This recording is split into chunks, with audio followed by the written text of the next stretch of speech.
Et on retrouve à présent notre correspondante en Irak, Perrine Juan. Perrine, est-ce que l'enquête avance et est-ce que l'on en sait davantage sur les auteurs de cette attaque?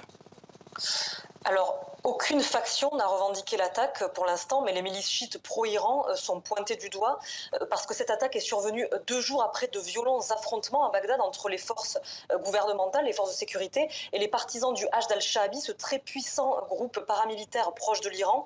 Cela fait 3 semaines qu'ils rejettent les résultats des élections législatives en Irak, au cours desquelles ils auraient perdu 2 tiers de leur siège au Parlement.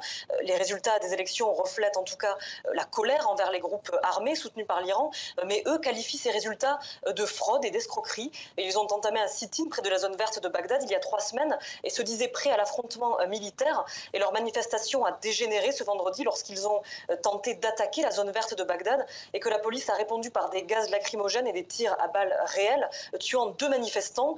Ils accusent donc le Premier ministre irakien d'être responsable et ce n'est pas la première fois que le Hashd le pointe du doigt et le menace.